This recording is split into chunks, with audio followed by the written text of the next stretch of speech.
Voy a dar un contexto general acerca del rol ecosistémico de los suelos porque es tan relevante. Un poco una definición de cuando hablamos de conservación, degradación y qué pasa en Chile, cómo está la situación. Entonces, para contextualizar un poco, quiero exponerles y decir que estamos ante una situación muy compleja a nivel mundial. Creo que todos los que nos relacionamos en el mundo del agro lo tenemos súper patente, pero quienes no, quienes todavía creen que esto no es tan complejo, es así. O sea, ya se fijó las Naciones Unidas desde el periodo del 2015 al 2030 estos objetivos de desarrollo sostenible, que son 17, y dentro de los cuales el suelo tiene una importancia fundamental, ¿sí? Y acá he querido destacar en rojo, que tienen que ver, que dice cero hambre. Nosotros sabemos que el mundo del agro es el encargado de alimentar a toda la humanidad y estamos viviendo una situación de crisis económica, social, política que pone en jaque, y climática, por supuesto, que pone en jaque este tema del cero hambre. ¿Cómo alimentamos a la población, a nuestro país incluso, que se ha visto en el último tiempo el déficit de algunos alimentos? Vemos que estamos en riesgo de traer importaciones de alimentos que son básicos, eh, y eso está directamente asociado con el suelo, cómo usamos el suelo y qué cuidados le damos, ¿sí? Y obviamente está asociado a otros objetivos de desarrollo sostenible, como la salud, bienestar humano, como la conservación, el tener disponibilidad de agua limpia, fresca también, a energías renovables. También tiene que ver con cómo seguimos creciendo en términos de ciudades, ¿sí? Y obviamente la conservación de los ecosistemas terrestres y la regulación del cambio climático. El suelo tiene mucho que ver con ello también, porque es reservorio de ciertos componentes como el carbono orgánico, que es un potencial gas de efecto invernadero, junto con otros gases, ¿sí? Entonces, en el cómo cuidemos el suelo, va a estar muy asociado a cómo impactamos en otras áreas, ¿sí? Como por ejemplo el cambio climático. Y entonces estos objetivos de desarrollo sustentable, que son los que nos enmarcan, que están fijados ya hace un tiempo, se asocian directamente con estos servicios ecosistémicos que proveen los suelos, ¿sí?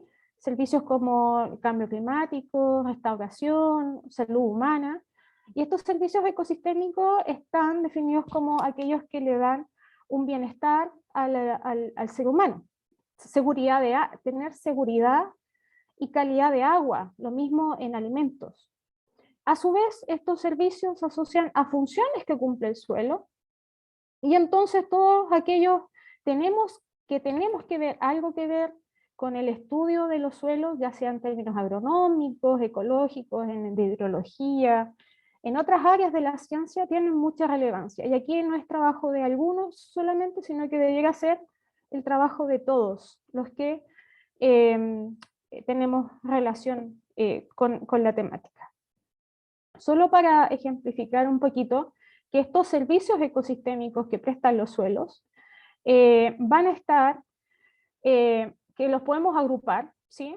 En servicios de provisión, que tiene que ver con el alimento, fuente de materias primas, por ejemplo, los servicios de regulación, como el clima, la regulación del ciclo hídrico, también servicios culturales que son muy relevantes y que en época de pandemia los extrañamos mucho más, como la recreación, el sentido de la estética, del poder valorar un paisaje, y también servicios de soporte como el ciclaje de nutrientes, la provisión de hábitat.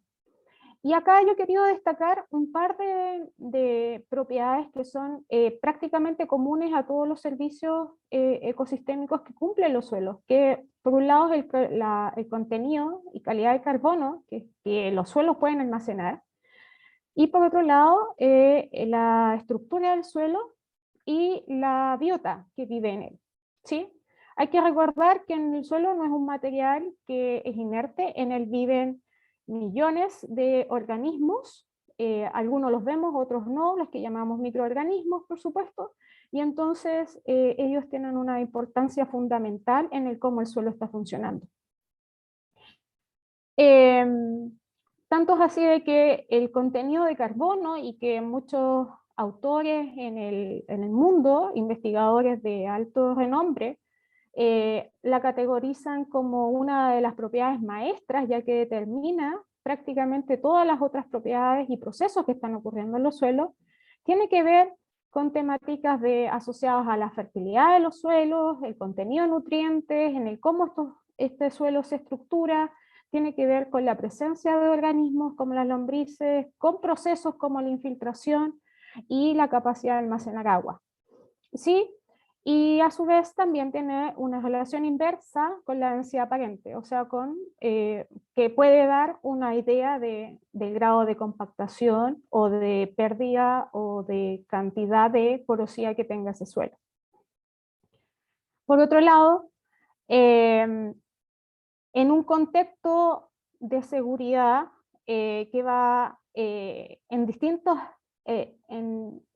escalas, desde lo personal, el individual, hasta global, y en un contexto de seguridad política, económica, ecológica y ambiental, tenemos que, si nos concentramos en la seguridad del suelo, el tener un suelo sano, de calidad, eso va a asegurar la calidad y cantidad de agua, de energía, mantener los procesos climáticos en un cierto equilibrio, y eso es un espiral positivo para la civilización y para la seguridad social en términos generales.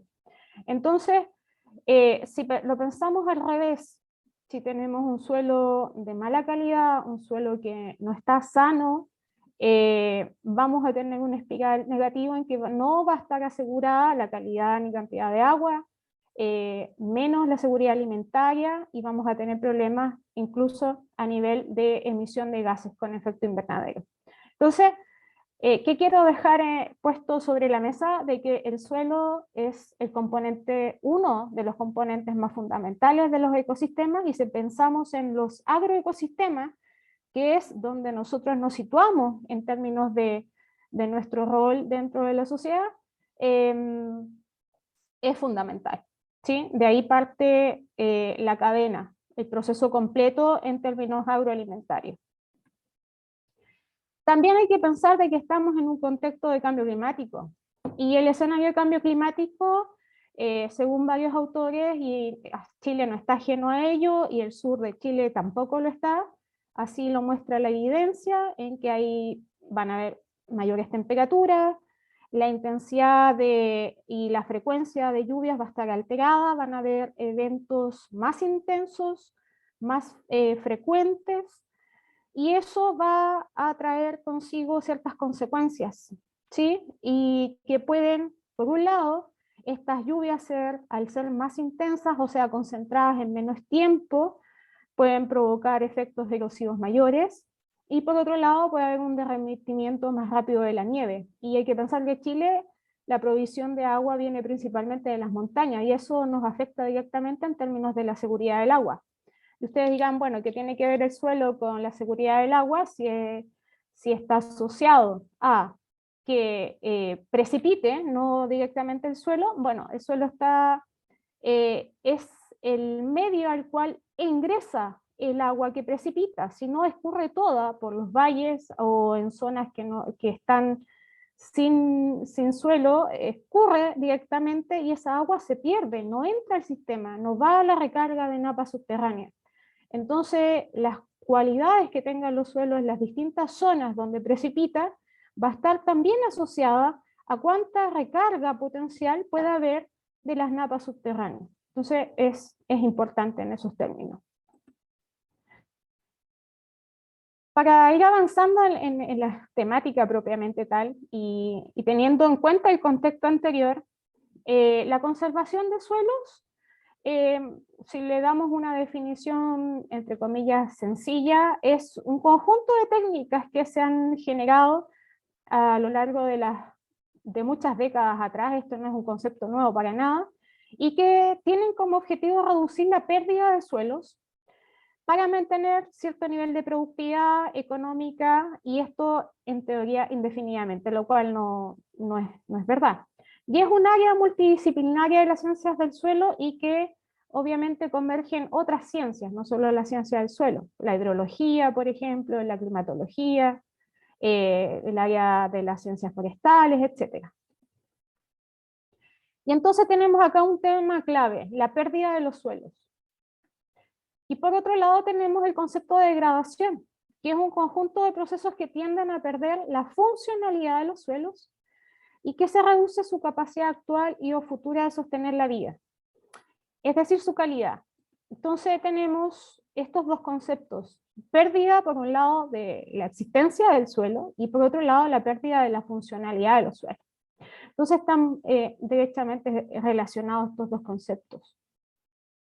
Y si hablamos de funcionalidad, si bien quienes somos agrónomos o nos dedicamos o estamos asociados al mundo del agro, pensamos principalmente como función la provisión de alimentos, que es claramente de las más fundamentales. Hay que pensar que tiene otras tantas múltiples funciones como el secuestro de carbono, la regulación del clima, debido a que es reservorio de gases con potencial efecto invernadero, el ciclaje de nutrientes, es hábitat de organismos y un reservorio genético que aún no ha sido completamente explorado. O sea, los colegas que son del área de biología de suelo estiman que se conoce menos del 10% de los organismos que habitan el suelo, los cuales pueden tener un potencial muy grande en distintas áreas, no solo en la agrícola, incluso en el área de la salud humana. También los suelos regulan la frecuencia y la intensidad de las inundaciones, porque si no existe suelo o la infiltración del agua en el suelo no es la adecuada para la precipitación que llueve, que cae en un determinado lugar, eso va a determinar que existan inundaciones, que se produzca escurrimiento superficial en las distintas partes del ecosistema, ¿sí? Entonces tenemos muchas otras funciones, no solo la provisión de alimentos, que insisto, es una de las que más nos importa, pero hay que considerar que está cumpliendo, por supuesto, otras funciones, incluso en términos culturales, ¿sí? Considerando esto, nosotros como grupo de trabajo en la universidad, y acá me tomo la palabra también considerando la presencia del decano, de colegas y del grupo que estamos trabajando juntos en estos temas, nos hemos concentrado en el último tiempo a evaluar cómo cambian estas funciones del suelo debido a distintos usos, por ejemplo, o manejos, principalmente de tipo agrícola, o cambios de uso de la tierra, y cómo estas funciones, estas múltiples funciones se pueden afectar. Y hay un consenso general en el mundo, y es también el esquema que nosotros hemos seguido, que para evaluar las funciones hay que hacer uso de ciertos indicadores que son propiedades del suelo, medibles, cuantificables, que sean capaces de determinar estos cambios producto de una intervención, que pueden ser de características físicas, químicas, biológicas, ojalá las tres dentro de lo posible, con lo cual uno hace o selecciona un mínimo set de datos, o sea, un mínimo set de propiedades que puedan cuantificar estos cambios, y con lo cual es posible generar índices de calidad, como propone la literatura en general, que es para saber qué calidad tiene un suelo para una determinada función, y también lo que nosotros propusimos recientemente como índices de fragilidad. Y acá les traigo un poquito una primicia, que es un artículo que recién salió publicado con colegas del área, en que proponemos este concepto de índices de fragilidad, y que es una mirada un poco distinta. ¿Y en qué consisten estos índices de fragilidad? En que en función tenemos estos distintos servicios ecosistémicos y tenemos distintas etapas, ¿sí? en la fragilidad. Inherentemente, o sea, desde el punto de vista de la formación de suelo, no todos tienen las mismas funciones ni el mismo nivel de la función. hay suelos que llamamos inherentemente más frágiles que otros, ¿sí? O sea, ¿qué quiere decir eso? Que en función de una intervención antrópica, ¿sí? Como marca esta flecha, hay suelos que pueden seguir funcionando bastante bien, otros suelos que cae su funcionalidad y que logran recuperarse. Esta cierto nivel de recuperación de la funcional es lo que llamamos resiliencia. Y hay suelos que definitivamente tienen lo que nosotros llamamos un punto de no retorno de la intervención. ¿Qué quiere decir ese punto de no retorno?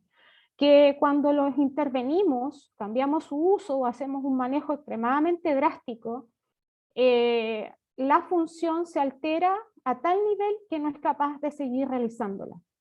Por ejemplo, que puede sonar bastante lógico, pero es un ejemplo que creo que puede dejar bien la idea, ¿no? Si nosotros usamos un suelo para uso agrícola y le cambiamos el uso y su función era predominantemente agrícola y cambiamos el uso, por ejemplo, para extracción de áridos, lo que ocurre con cierto nivel de frecuencia en los suelos ñais de la zona sur, ahí hay un punto de no retorno, hay una intervención que es tan drástica que hace que la función de producción agrícola ya no la pueda seguir realizando. Y sin embargo sigue realizando otras funciones de sistema, que es la extracción de materias primas, ¿sí? Entonces nos interesa a nosotros evaluar esta funcionalidad, cómo cambia la funcionalidad, hasta qué punto los sistemas, nuestros agroecosistemas, son resistentes, resilientes, o hasta qué punto son resilientes, y cuándo está o dónde está ese punto de no retorno. Hay ciertos niveles de manifestación de la degradación de suelo. En general esto se ha categorizado como manifestaciones erosivas, en donde hay pérdida de suelo, y no erosivas, donde hay distintos procesos de degradación que se categorizan como físicos, químicos y biológicos. Un ejemplo de degradación física puede ser la compactación. Un ejemplo de degradación química, la acidificación o contaminación, por ejemplo, en zonas de relaves mineros. Y un ejemplo de degradación biológica, la pérdida de carbono orgánico, de biodiversidad, de biomasa microbiana. Todas estas son manifestaciones de la degradación de los suelos. En general, como que nos enfocamos mucho en la erosión porque es una manifestación muy visual, ¿sí? En cambio, las no erosivas implican una determinación más concreta, o sea, en términos de evaluación, ¿no? Hay distintas prácticas que tienden a la conservación y en general el grupo de prácticas tiende a favorecer la cobertura vegetal. O sea, yo creo que el principio fundamental es que los suelos nunca deberían estar desnudos, porque eso es lo peor que le puede pasar a un suelo, porque al estar desnudo va a quedar totalmente expuesto a las inclemencias del medio externo. Incluso la caída de la gota de lluvia provoca un efecto erosivo en el suelo, ya que rompe la estructura al caer en el suelo desnudo, dispersa las partículas que componen ese degradado y el suelo queda expuesto a ser llevado por viento, agua u otro medio. También se tiende en general a mejorar la infiltración del agua, a reducir el escurrimiento superficial y a controlar las cárcavas cuando los procesos degradativos y principalmente erosivos son extremadamente intensos. La cárcava es la manifestación más grande de pérdida de suelo, de erosión, y que se da en zonas de pendientes altas. Entonces, hay ciertas estrategias para restaurar suelos que están marginados agrícolamente, técnicas que tienden a tener coberturas vegetales, a intervenir sistemas de cultivos, o sea, desde rotaciones de cultivos, intercropping, que es esta rotación intercultivo, a realizar cultivos en franjas, la agricultura orgánica, También técnicas asociadas a manejos de conservación de labranzas de conservación, perdón, y la aplicación de ciertas enmiendas de tipo orgánica, ¿sí? Que favorecen la incorporación de carbono orgánico al suelo y de aumentar la diversidad de los organismos también del suelo. Entonces, dentro de los distintos sistemas de cultivo importantes en la conservación, se mencionan, como les mencionaba, prácticas de conservación, distintos sistemas de cultivo, también el manejo de los nutrientes y el agua, que es fundamental. Hablamos acá de agricultura de precisión, y quiero dejarles un concepto. Para hacer agricultura de precisión no es necesario tener la maquinaria más tecnológica. Hablamos incluso de agricultura de precisión aplicando nutrientes específicamente en función de lo que necesita una unidad determinada de suelo. Y acá traigo el concepto de una unidad específica de suelo.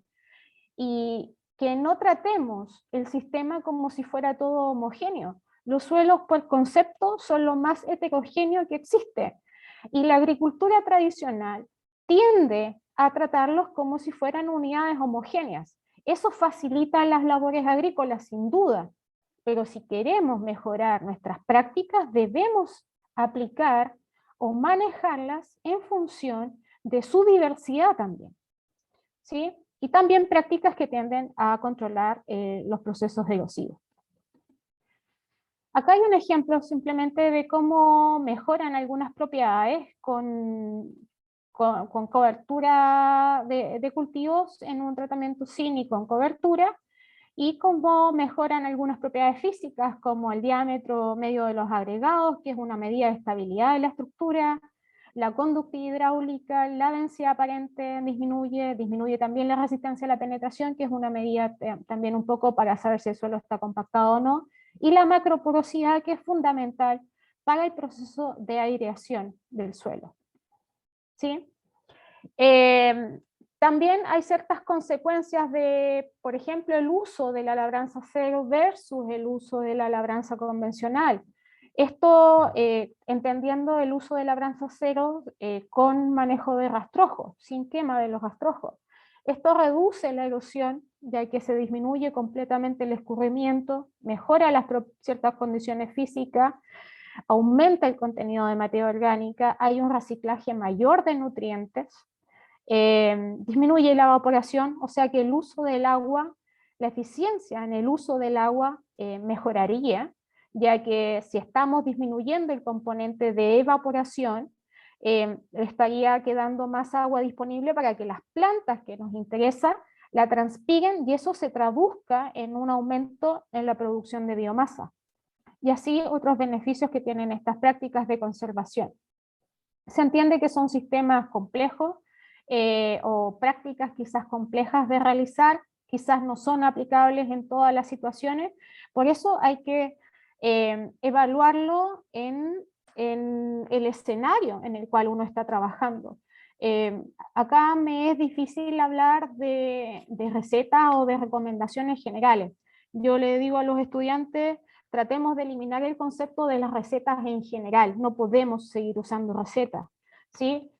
Para mejorar la eficiencia de los recursos que tenemos disponibles, agua, nutrientes, energía, la cantidad de suelo que también tenemos disponible, debemos hacerlo más eficientemente y no en forma de receta.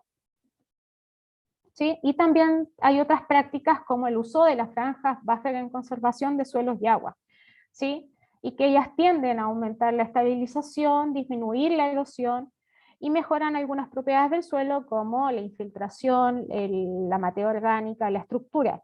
Y como veíamos antes, carbono y estructura son de las propiedades fundamentales en los suelos, ¿sí? Otras técnicas que también se han mencionado en la literatura, el uso de la agroforestería, y que esto es la combinación en el manejo de la tierra de sistemas de cultivos con sistemas ganaderos, vegetación arbórea y arbustiva. Y eso tendería a mejorar ciertos servicios como la fertilidad, el drenaje, el secuestro de carbono, incluso la vida silvestre. ¿Sí? La expresión mayor de erosión, que son las cárcavas, hay distintas categorizaciones y existe una cantidad enorme de técnicas asociadas al control de cárcavas, que yo no me quiero extender en ello, sino que quiero transmitirles un mensaje mayor en general. Existen estas técnicas de conservación, no son nuevas. Quienes trabajamos en estas temáticas sabemos que están presentes hace muchas décadas atrás. Sin embargo, sigue ocurriendo erosión, sigue ocurriendo degradación en nuestro país, que tenemos que ir frenando dentro de lo posible con conocimiento científico. Si bien es cierto, el sur de nuestro país, al menos la zona sur húmeda, está quizás menos expuesta, tiene menos grados de erosión, de presencia de cárcavas, existen de todas formas, pero en menor cantidad que en la zona centro-sur y centro, que ocurrió grandes procesos erosivos en el siglo pasado. ¿Sí?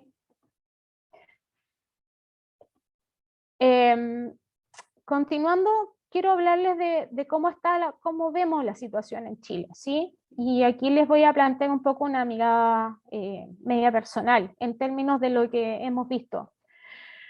Chile, como les decía, tiene una gran diversidad de suelos, eso también se lo digo a los estudiantes. Yo creo que somos de los países más ricos en diversidad de suelos que tenemos, porque muy pocos países tienen una extensión tan amplia, con más de 4.000 kilómetros de longitud, que están variados en una geografía que va desde, en promedio, 4.000 metros de altura en la alta cordillera al nivel del mar, en menos de 150 kilómetros, lo cual hace que nuestros suelos sean extremadamente diversos, porque tenemos una enorme diversidad de climas, enorme diversidad de vegetación, lo cual nos favorece en términos de diversidad. Entonces, tenemos que tratarlos así, en función de lo diverso que son.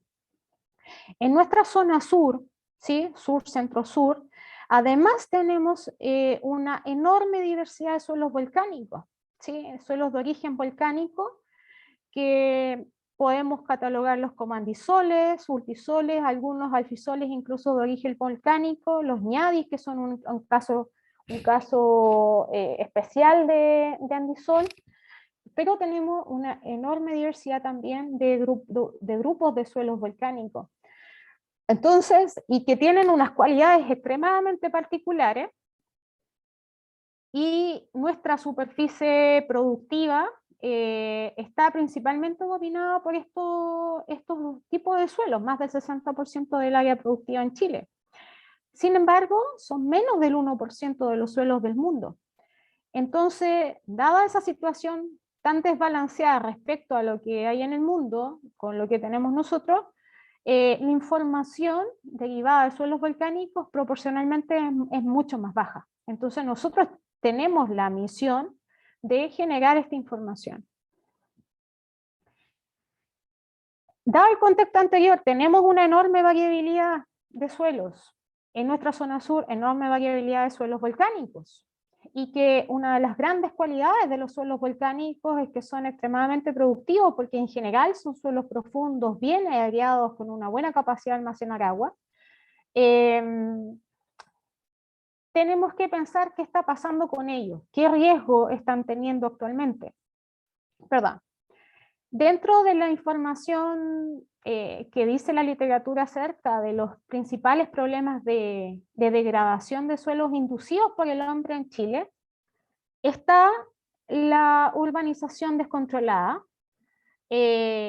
todo lo que son relaves y depósitos de materiales derivados de la minería, y pérdidas por erosión acelerada, ¿cierto? La erosión, yo creo que no hay nadie que no comprenda o haya visualizado algún proceso erosivo, y también la pérdida en la calidad que hablábamos de procesos físicos, químicos y biológicos. Pero he querido resaltar el tema de la urbanización descontrolada. ¿Por qué? Este es un tema que a mí en general me preocupa mucho y creo que dentro del contexto de los suelos agrícolas es un problema o una amenaza muy importante, porque gran parte de la nueva urbanización o la salida de las ciudades, de la gente que quiere migrar a zonas rurales, que tiene un deseo muy válido de hacerlo, está poniendo en riesgo el que se mantengan suelos de uso agrícola. ¿Sí? Bueno, esto es simplemente para mostrar que existen propiedades del suelo que son capaces de determinar cambios en su funcionalidad, propiedades físicas, químicas y biológicas que tenían en relación con lo que les hablaba antes. Y quiero mostrar algunos ejemplos que probablemente muchos de ustedes conocen estas imágenes. ¿Qué es lo que ha pasado en Chile, en distintas áreas de Chile? Conocemos la extensión urbana de Santiago, obviamente desde que se fundó la ciudad de Santiago hasta hace más de 10 años atrás, el crecimiento fue enorme y esto se pobló y está absolutamente de uso urbano y se perdió la cualidad de uso agrícola. ¿Sí?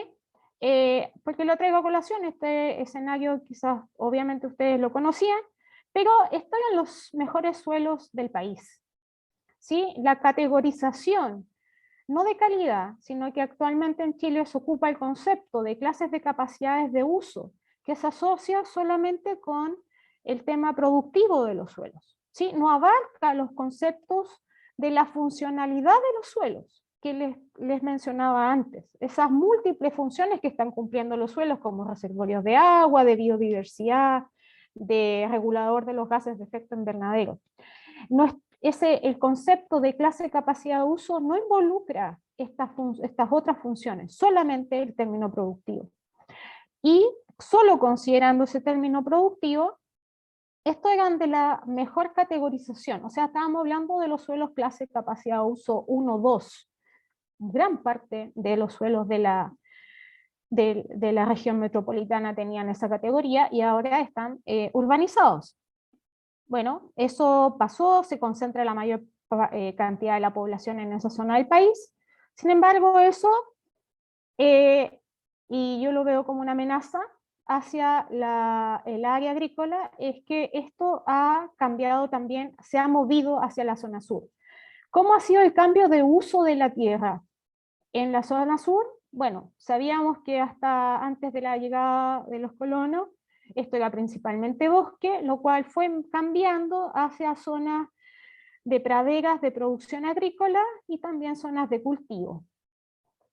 Sin embargo, y para contextualizar esto también, aquí vemos que las clases de capacidad de uso están en función de la categoría de las regiones antiguas, el área con las distintas clases de capacidad de uso, clases de capacidad de uso 1 hasta 4, que está en el concepto de arable, y el concepto de no arable entre las clases de capacidad de uso 5 y 8. ¿Sí? Y vemos que las mejores clases de capacidad de uso, que es muy poquita superficie, en realidad, está principalmente en la zona centro. Y las otras siguientes mejores clases de capacidad de uso, al menos para uso agrícola, ¿sí?, se concentran entre la región del Maule y nuestra zona sur. ¿Sí? ¿Y qué ha pasado? ¿Sí? Y vuelvo a hacer el énfasis de que entre los principales problemas de degradación está la urbanización descontrolada.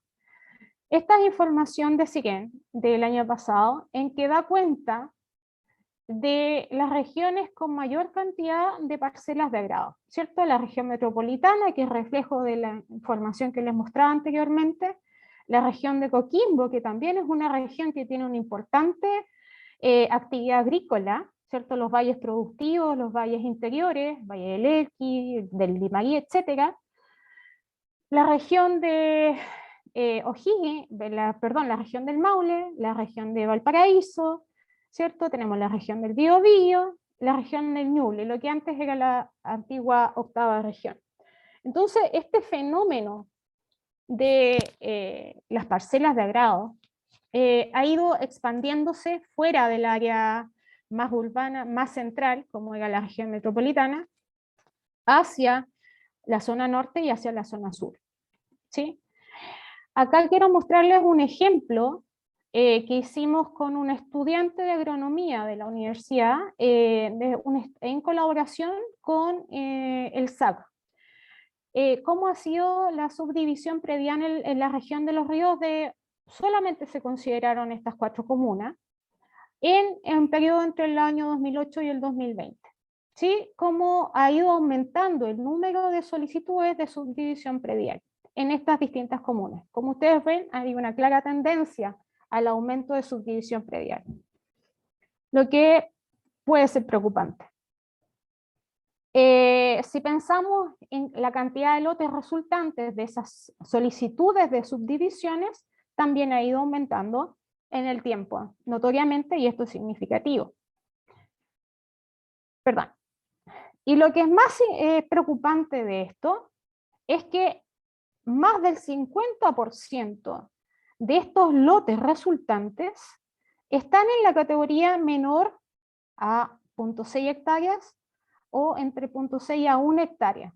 O sea que esto es lo que podríamos considerar, porque no tenemos la certeza, para tener la certeza de esto hay que hacer un estudio más profundo, por ejemplo en el conservador de bienes raíces, pero de que estas superficies ya prácticamente dejan de ser agrícolas, o sea que hay una enorme subdivisión hacia lotes de pequeñas superficies, ¿sí? Está considerando solamente estas 4 comunas de la región de Los Ríos. Este es una señal de alerta, a mi juicio, para todo lo que tiene que ver con el uso del suelo. Y si se piensa en que de la superficie subdividida de estas 4 comunas, ¿sí? Una fracción de esta superficie es agrícola, del total subdividido considerado agrícola, fíjense que los porcentajes son bastante importantes, ¿sí? O sea que principalmente lo que se está subdividiendo es de tipo agrícola, lo que se usaba antes para cultivos, para producción animal, etc. Y más preocupante aún es que en estas 4 comunas la superficie agrícola, ¿sí? Si pensamos hasta las clases de capacidad de uso 4, ¿sí? Lo que se está subdividiendo, fíjense, la comuna, por ejemplo, un caso extremo, Corral es una comuna pequeñita, pero no deja de ser importante por el tamaño, de que tenía una muy baja superficie agrícola en las clases de categoría hasta la 4ª, y que más del 50% de esta superficie al parecer fue subdividida. Sí, entonces eso preocupa, que estemos subdividiendo suelos que son de clases de capacidad de uso agrícola. Esto no es solo de esta zona, sino que hay muchas zonas del país. Tomé este estudio del Observatorio de Ciudades de la Universidad Católica y el INE, que es muy reciente, es un estudio muy interesante porque abarca otras dimensiones de este fenómeno, dimensiones humanas, culturales, etc. Entonces ve cómo se agrupan en clúster estas subdivisiones prediales. O sea, es solo para mostrar de que esto no solo está ocurriendo, esto está en torno a la cuenca del lago Yanquihue, pero también está pasando en muchas otras partes. Y también reflejo de ello es que he querido mostrarles esta fotografía, que las tomé de Google Earth, es un ejercicio súper simple. Esto es en Valdivia, cercano al aeropuerto. Aquí se ve un poquito vago la foto de donde está la pista del aeropuerto en Pichoy, y que alrededor de esa zona esto era principalmente agrícola. Si bien es cierto no está tan clara la fotografía, pero se entiende acá que no hay prácticamente mucho asentamiento. Fíjense la misma zona, acá está igual la pista de aterrizaje del aeropuerto Pichoy. Fíjense cómo esto ha cambiado, ¿sí? Hay una urbanización, hay polos de urbanización en áreas que eran agrícolas preferentemente, ¿sí? Y entonces acá no solo el tema es la urbanización, todo lo que trae consigo.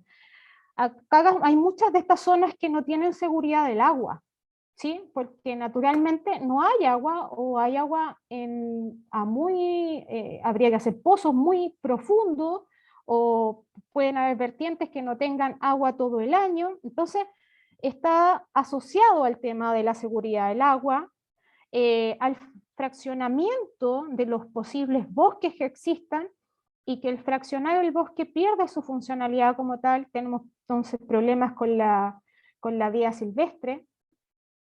Mismo ejercicio hice en una zona preferentemente agrícola, esto es en la comuna de San Pablo, en lo que llamamos la serie Cudico del año 2005, tampoco hace tantos años, en que estos son zonas de cultivos hace más de 100 años, ¿sí? Y como se ve ahora el mismo lugar ya con muchos asentamientos humanos, ¿sí? O sea que se está disminuyendo y fraccionando el uso del territorio. Y para finalizar con esta idea, esto es saliendo de Osorno, siguiendo hacia el aeropuerto. Fíjense, el año 2002, que prácticamente estoy marcando el circulito acá, es esta área, donde no había prácticamente muchos asentamientos humanos, y lo que actualmente hay una expansión muy grande de la ciudad de Osorno hacia afuera. Esta es la ruta que va al camino internacional, ¿sí? Entonces, esta situación de la urbanización descontrolada es preocupante. Y desde mi perspectiva personal creo que es una amenaza importante para mantener el funcionamiento de los suelos como tal. Y principalmente si pensamos en los agroecosistemas, que debieran situarse en suelos que tienen una funcionalidad natural hacia lo agrícola. Estamos en un escenario de que hay deficiencia de alimentos, que no tenemos seguridad alimentaria, y de los pocos suelos que sí tienen la capacidad de producir alimentos en gran cantidad y en buena calidad, los estamos mal utilizando, ¿sí? Y para ir finalizando un poco, algunas ideas de cómo son los procesos de degradación. Esto es información un poco más antigua en torno al país. En general en todo Chile tenemos procesos de degradación, ¿sí? En algunos lugares más severos que otros, estos más severos asociados a la cordillera de la costa, en la zona centro del país, que sufrió grandes procesos de erosión, pero también tenemos procesos erosivos importantes, tanto en el norte como en el sur. En el extremo sur, principalmente viento es uno de los grandes agentes erosivos, ¿sí? ¿Cómo es la erosión? Esta es de la información de CIEN también. Tenemos hasta ese año, que eso ha cambiado por supuesto, cerca del 40% de la superficie con erosión. Y recordar que la erosión es solo una de las manifestaciones de procesos de degradación, ¿sí? Y que la intensidad de la erosión es mayor en zonas proporcionalmente, en las zonas más extremas del norte y del extremo sur del país. Hay algunas herramientas que nos permiten, y subsidios del Estado, para mantener la sustentabilidad de los suelos agropecuarios. Está el programa, el CIRS, del Ministerio de Agricultura, que permite el subsidio en 5 grandes ejes, y me concentro acá en los métodos de intervención de suelo, como rotación de cultivos y para evitar la pérdida del suelo y la erosión, para favorecer su erosión. O sea, que existen herramientas estatales que permitan mejorar esta situación cuando ya están los procesos degradativos presentes en los suelos. Y esta información de ODEPA muestra que una parte importante de el uso de este programa va hacia distintas prácticas de conservación del suelo, y la otra mayor parte va hacia la incorporación de fertilizantes y de mejorar características químicas de los suelos. Esto principalmente en la zona sur de nuestro país, o sea, donde nos situamos, ¿sí? Y esto está obviamente regulado por distintos decretos de ley del Estado de Chile, ¿sí? Solo para dejarle algunas imágenes de Extremos de nuestro país, extremo norte y extremo sur, ambos muy expuestos a el viento, que eso favorece los procesos de erosión eólica. Por lo tanto, la cobertura vegetal es fundamental. En el norte entendemos que eso es más difícil debido a la escasez hídrica, pero en el extremo sur eso también es relevante. Y ese extremo viento o intensidad del viento va haciendo que se pierda la cobertura, que se pierda el poco suelo que existe. Hay lugares donde los suelos son extremadamente delgados. Fíjense acá en que se van creando estos pedestales de erosión, donde va quedando la roca, que eso es de los horizontes más profundos del suelo expuesto, y que se pierde completamente el suelo. Se pierden 20, 30 centímetros de suelo debido a estos procesos erosivos. Fíjense, esta es también una secuencia de imágenes, es la misma localidad, en la alta cordillera de la región de la Araucanía. Esto hace cerca de 15 años atrás, en que naturalmente habían coironales, crecían coironales, debido a la alta intensidad del pastoreo.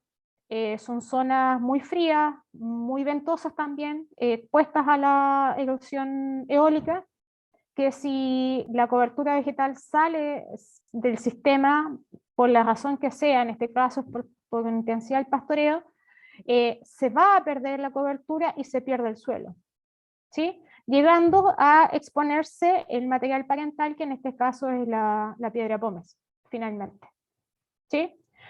Algunos ejemplos en otras partes del país, la zona centro, la plantación excesiva en pendientes, en camellones de algunos frutales como los paltos, algunos cítricos, esto en la región de Valparaíso, y asociado a la escasez hídrica, en donde el suelo, como les decía antes, tiene una importancia fundamental, ¿sí?, en la regulación del ciclo hídrico. Y esto es en el otro extremo, esto es en la zona norte y esto es en el extremo sur del país, en la región de Magallanes. Entonces, está pasando en todo el Chile. El tema del cambio climático, el riesgo por el uso del suelo, la pregunta es, ¿le estamos dando el correcto uso? ¿Lo estamos evaluando? ¿Cuánto estamos perdiendo? Esas son preguntas a continuar trabajando. Lo mismo en valles de la zona norte. Y esto es nuestra zona sur, esto es Uñadi, que también se explotan para sacar adiós. Acá lo relevante en este caso no es el suelo, sino que lo que le interesa a la gente es la explotación de áridos. Entonces sale este suelo del sistema, o sea, se degrada absolutamente, y este es un punto de no retorno. El suelo no vuelve a ser el mismo de ninguna manera, ¿sí? Y bueno, algunos ejemplos solamente de distintos sistemas productivos que pueden erosionar los sistemas si no se manejan de la forma adecuada, ¿sí? Entonces quería dejarle algunas consideraciones finales. El suelo, como parte fundamental del ecosistema, cumple una serie de funciones vitales para el ser humano, es decir, servicios ecosistémicos. Su degradación compromete, además de la seguridad alimentaria, la estabilidad completa de los agroecosistemas, ¿sí? Chile tiene una gran riqueza en términos del recurso suelo por su alta variabilidad, y que más del 60% de su superficie productiva son suelos volcánicos únicos en el mundo, muy fértiles y productivos, que están en riesgo de no ser cautelado su uso. Y a esto pienso principalmente en la subdivisión predial. Y el carbono orgánico de los suelos es una de las propiedades más relevantes y clave para su conservación y regulación en el cambio climático. En Chile tenemos suelos con muy altos contenidos de carbono, mucho más que en otras partes. O sea, de hecho, los suelos volcánicos, que tenemos una gran superficie de ellos, son del grupo de suelos que mayor cantidad de carbono acumulan. Y también tenemos suelos orgánicos, que debiera estar mucho mayor regulado su uso y su protección. Eso es mi presentación. Muchas gracias. Muchas gracias, doctora Susana Valle, de la Universidad Austral de Chile, por traernos este interesante tema, un tema muy contingente, sobre todo, digamos, en un contexto de cambio climático, de presión también por el tema de las parcelaciones. A continuación, vamos a hacer algunas de las consultas que nos han dejado por vía chat para que nos pudiera responder. De lo contrario, si no tenemos la respuesta, ahí nos comprometemos a hacer, hay una gestión para poder, a lo mejor si nos dejan sus mails, también contestarle por esa vía. También les comentamos que grabamos esta charla porque sabemos que la conectividad a veces no nos permite en los sectores rurales ingresar, digamos, a una charla online por vía Zoom, pero a veces pueden bajarse vía WhatsApp y de ahí verlas, digamos, cuando tenemos un espacio de tiempo. También sabemos que el horario también puede hacer que no lleguen, digamos, en vivo, pero sí nos pueden ver luego. Así que pronto les vamos a dejar los links vía redes sociales. Entonces vamos a pasar a las primeras consultas que nos han dejado. Aquí nos dicen, ¿los suelos rojos arcillosos son más susceptibles de sufrir compactación que los trumados? Es una pregunta. Y si es así, ¿la incorporación de materia orgánica ayuda? Sí, bueno, buena pregunta, gracias también por ella. Efectivamente, los suelos rojo arcillosos son suelos de granulometría más fina, ¿cierto? Como su nombre lo dice, son más arcillosos, tienen menor nivel de porosidad gruesa y por formación también tienen menores niveles de materia orgánica. Entonces, su estructuración carece de la formación de poros de mayor tamaño. Entonces, la incorporación de materia orgánica va a favorecer esa formación o aumento de porosidad gruesa. Y entonces sí ayudaría a su conservación. Pero hay que tener en cuenta de que eh, no todos los suelos tienen la misma respuesta a la incorporación de materiales orgánicos, ¿sí? Por ejemplo, un trumao o el típico andisol que naturalmente tiene muy altos contenidos de material orgánico, no va a responder de la misma forma como el arcilloso que se presenta en la pregunta, ¿sí? Pero sí, efectivamente son mucho más propensos a procesos de erosión, además que la mayor parte de los suelos arcillosos o rojo arcillosos que llamamos en la zona sur, están en zonas de pendientes. Y entonces, si el suelo está desnudo y llueve con una intensidad relativamente alta, va a estar mucho más propenso a la erosión. Sí. Ok. Paulo Guarda nos consulta, bueno, sobre las herramientas del Estado a través de sus programas. Y bueno, ahí está lo que usted decía del CIRS. También tenemos algunos programas vía INDAP y Seremi de Agricultura por el gobierno regional. Son recursos más acotados, pero que también amplían un poco, digamos, el CIRS que por la ley, digamos, lo hace un poco flexible. Uno se llama Fertilización Integral de Praderas. Estamos ya en el último concurso. Cuando este se abra, nosotros vamos a colocar esa información también en redes sociales para que ustedes puedan participar si es que el CIR no es la opción.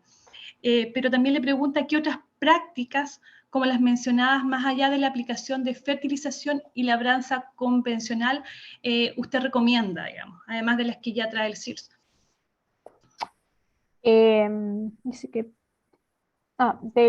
bueno, idealmente la menor intervención mecánica es lo ideal, ¿sí? O sea, ojalá no, y ojalá lo digo porque sé que no es posible en todas las situaciones, no arar el suelo o no invertirlo completamente, ¿sí? Porque ello trae varias consecuencias. Uno es la liberación de dióxido de carbono en la atmósfera y que estamos perdiendo el carbono del suelo y eso trae una consecuencia en todas las otras propiedades asociadas a fertilidad, a la estructuración, a cómo se mueve el agua dentro del suelo, etc. Por un lado es eso, tratar de intervenir lo menos que se pueda mecánicamente, eso de romper lo menos posible la estructura. La incorporación de restos de residuos de cosecha o de incorporación o dejar en superficie en caso de que no se incorpora para no alterar el suelo, ¿sí?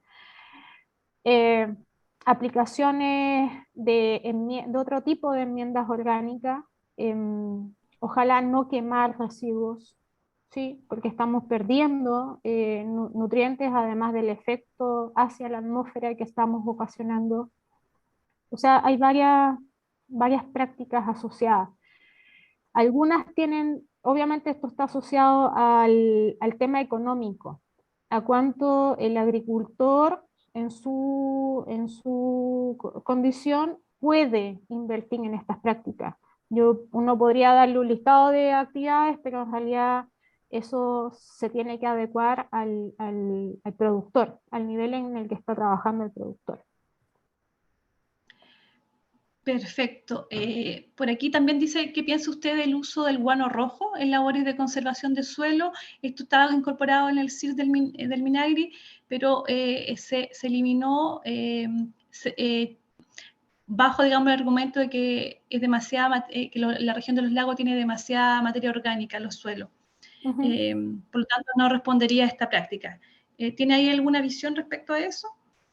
Bueno, sí, como les decía, no todos los suelos van a responder de la misma manera a la incorporación de enmiendas como el guano rojo u otro tipo de enmienda orgánica, porque efectivamente depende de otros factores cuánta materia orgánica puede ser efectivamente incorporada a los suelos y eso qué efecto va a tener. Entonces, claro, probablemente tenga un efecto mayor en suelos de la zona central o suelos de la zona norte, esa incorporación mayor de material orgánico. Ok. Teo Ampuero nos consulta si el bienestar de los suelos también debe ser, digamos, ahí un factor a considerar con la misma importancia como el bienestar animal. Debiera, creo yo, debiera, debiera haber una regulación mayor acerca, más que bienestar, de cuantificar la salud o la calidad de los sistemas. ¿Sí? Yo creo que ahí estamos muy carentes y en deuda con crear líneas base del estado del suelo en varias zonas, ¿sí?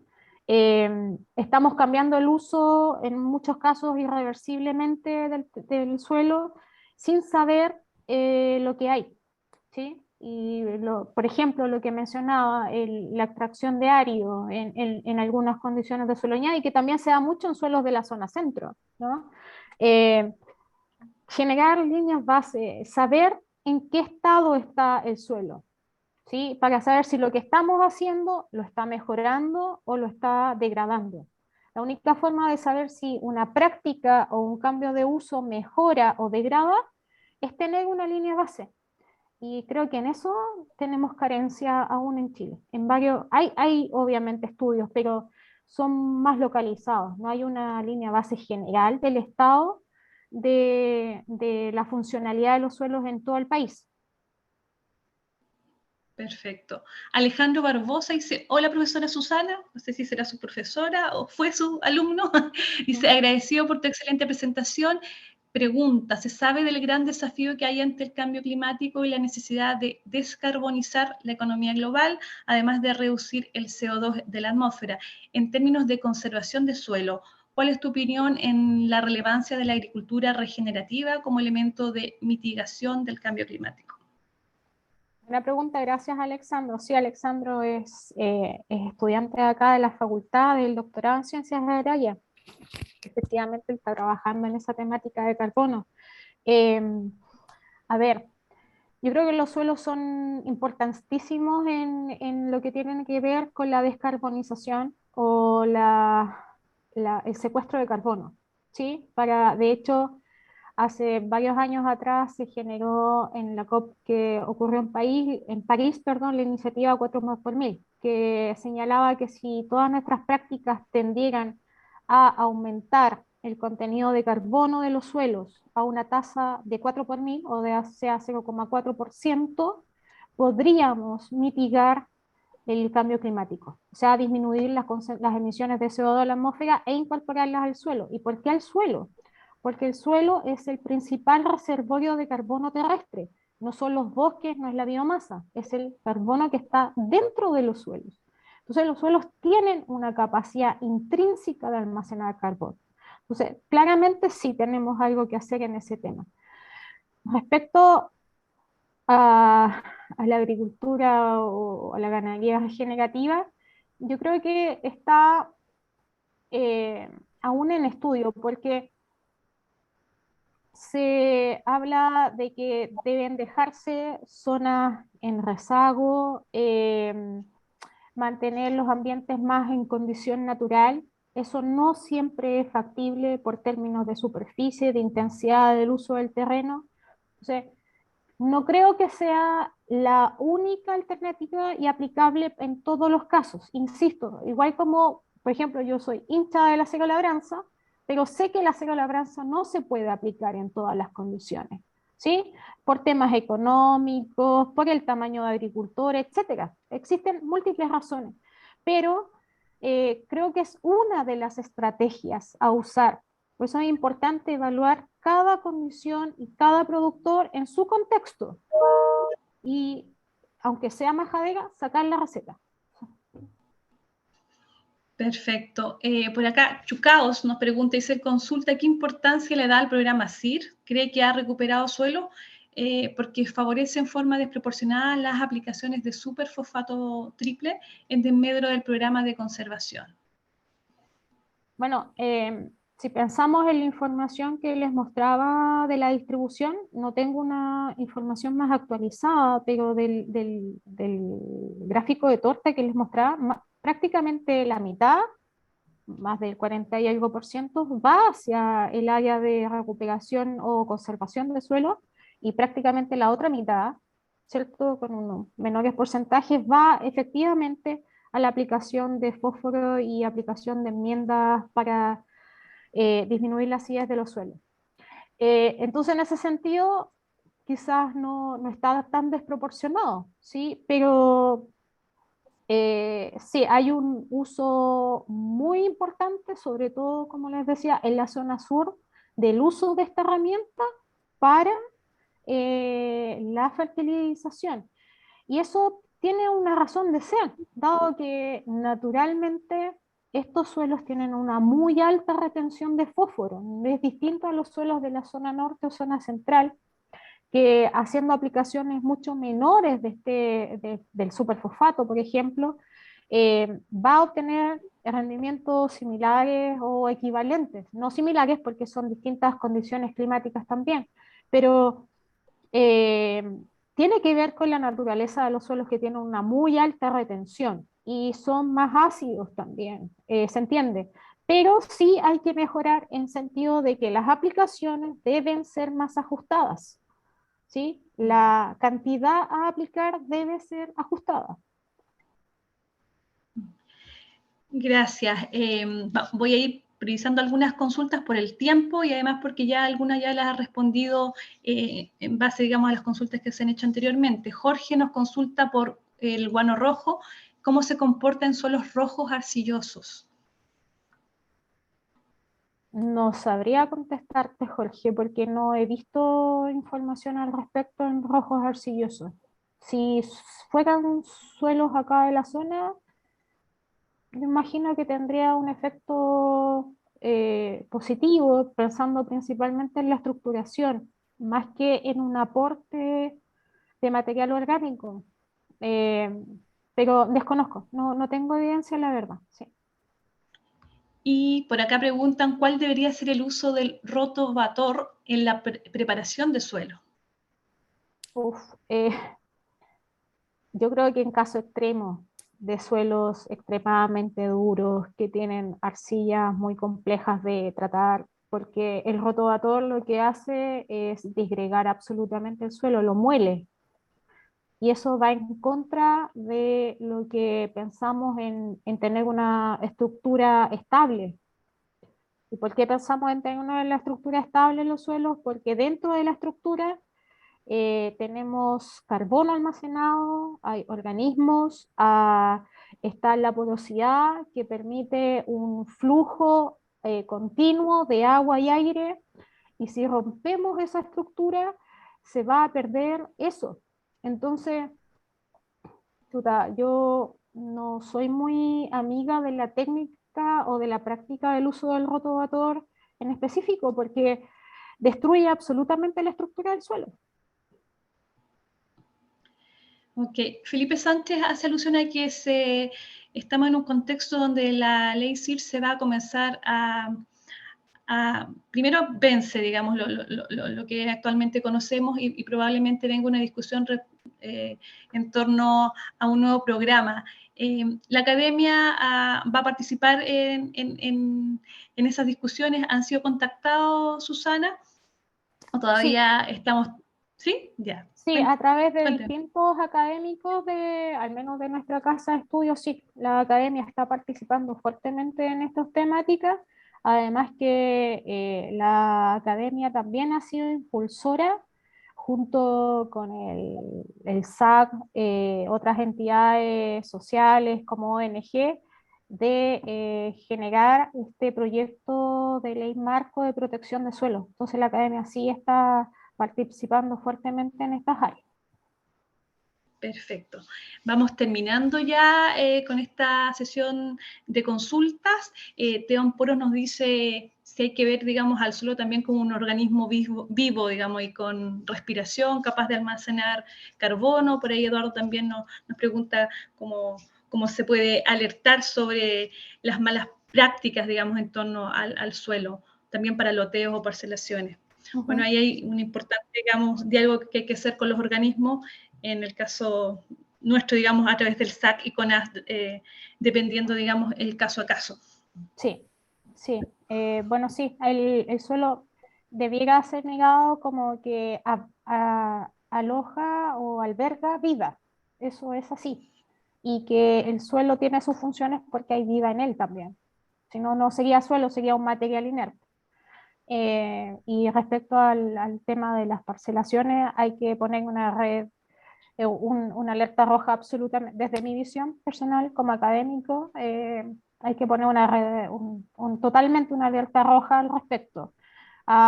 Porque no solo es el tema del cambio de uso de suelo, de que se están usando suelos agrícolas, que va en desmedro de nuestra seguridad alimentaria, sino que también trae otros riesgos o amenazas como es la seguridad del agua. O sea, es impensable, o al menos yo no lo hubiera pensado jamás hace 20 años atrás, que Valdivia, una ciudad que se catalogaba, por ejemplo, en la ciudad más lluviosa de Chile, en Chiloé está pasando absolutamente lo mismo, que tenga problemas de agua y la gente tenga que vivir con camiones de aljibe. O sea, eso uno lo pensaba para la gente, que también es terrible, para la gente de la zona centro, de la región de Valparaíso, pero tener en la zona sur gente que depende de camiones de aljibe, lo encuentro totalmente fuera de lugar, ¿sí? Muchas gracias, doctora Susana Valle, de la Universidad Austral de Chile, por estar con nosotros en esta sesión de Más Campo, Minagri y los Lagos. Entiendo que hay preguntas que se están realizando todavía por chat, pero vamos a dejar hasta este minuto la presentación y las consultas debido al tiempo. Agradecerles, como le digo, infinitamente a la Universidad Austral de Chile por esta sesión. Es importante, digamos, para nosotros este vínculo con la academia y que ustedes puedan transferir esos conocimientos, esas investigaciones que han realizado a la agricultura, también a los asesores técnicos, a los consultores que trabajan con los pequeños y también medianos y grandes agricultores de nuestra región. Como siempre, yo voy a contestar algunas consultas que me están haciendo ahí vía chat. Les pido que sobre todo hay alguien que me está consultando por el programa de praderas, que me deje su correo también electrónico para que la profesional que lleva estos temas se pueda contactar con usted. Y ahí vamos manteniendo los vínculos. Muchas gracias, Susana. Te dejo unos minutos para que te puedas despedir. No, muchas gracias, Daniela. Bueno, a los organizadores, como les mencionaba, a la gente, al público que asistió a la presentación y por las preguntas. Muchas gracias, que siempre interesante y también es muy beneficioso para nosotros como academia tener la retroalimentación y los comentarios del medio. Así es que muchas gracias por la oportunidad y cualquier cosa estoy disponible si se necesita. Ok, gracias también a Paola Segovia, que hace el vínculo con la universidad y también la Seremía de Agricultura. Pronto vamos a tener a otros expositores de la Universidad Austral de Chile, les vamos a ir avisando como siempre, vía correo electrónico y también vía redes sociales, lo mismo con los programas que tenemos y algunos, digamos, de los que me estaban consultando vía chat. Agradecido de todos por sus consultas, por su asistencia y dejarlos invitados nuevamente para el próximo martes. Vamos a estar con el investigador de INIA Remegue, Homero Barría, hablando de riego en hortalizas, así que si conocen a personas que están interesados y trabajando en este tema, invítenlo en ese horario. Y esta charla también, si quieren revisarla nuevamente, va a estar publicada en el canal YouTube Más Campo, Minagri y los Lagos, a mediados de esta semana. Les vamos a dejar los links también vía Facebook y también vía Twitter. Que tengan una muy buena jornada y una muy buena semana también. Muchas gracias por estar con nosotros, que estén muy bien. Nosotros ya hacemos término de esta sesión. Cuídense. Chao. Chao, chao.